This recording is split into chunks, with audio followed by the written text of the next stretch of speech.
Mill makers శనగపప్పు curry ఎలా చేయాలో చూద్దాం. ముందుగా శనగపప్పు అరగంట ముందు నానబెట్టుకోవాలి. మిల్ మేకర్స్ కూడా అలా అరగంట ముందు నానబెట్టుకోవాలి. 6 ఉల్లిపాయలు, ఒక 5 టమాటాలు తీసుకోవాలి మీడియం సైజ్. వీటన్నిటి ఉల్లిపాయలు పెద్ద ముక్కలుగా, టమాటాలు పెద్ద ముక్కలుగా కట్ చేసుకుని పెట్టుకోవాలి. దీనికి మసాలా జీడిపప్పు, జీలకర్ర, గసగసాలు, దాల్చిన చెక్క, ఇలాచి, అల్లం వెల్లుల్లి పేస్ట్, ధనియాల పొడి.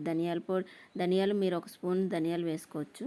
పెనం పెట్టుకుని ఆయిల్ వేసుకొని దాల్చిన చెక్క ఒకటి, 2 లవంగాలు, 2 ఇలాచీ వేసుకోవాలి. తర్వాత 2 స్పూన్ల జీడిపప్పు వేసుకోవాలి. ఇవి కొంచెం వేగిన తర్వాత కట్ చేసుకున్న ఉల్లిపాయలు వేసుకుని, ఉల్లిపాయలు కొంచెం వేగిన తర్వాత అల్లం వెల్లుల్లి పేస్ట్ 1 స్పూన్ వేసుకోవాలి. అల్లం వెల్లుల్లి పేస్ట్ పచ్చివాసన పోయిన తర్వాత కట్ చేసి ఉంచుకున్న టమాటా కూడా వేసుకోవాలి. టమాటా కొంచెం మెత్తబడిన తర్వాత 2 స్పూన్ల ధనియాల పొడి కానీ, 2 స్పూన్ల ధనియాలు కానీ వేసుకోవాలి.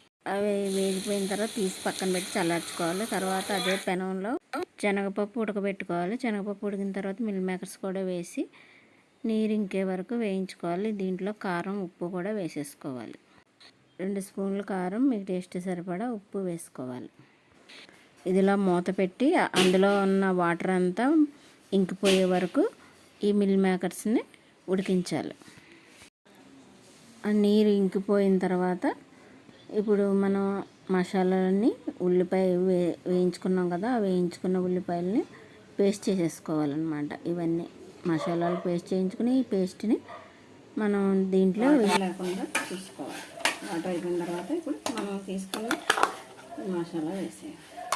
ఈ మసాలా వేసుకుని తగినన్ని నీళ్లు, మనకి గ్రేవీలా కావాలంటే కొంచెం ఎక్కువ వాటర్ వేసుకోవాలి. ఎందుకంటే జీడిపప్పు వేసాం కాబట్టి చిక్కగా అయిపోతుంది.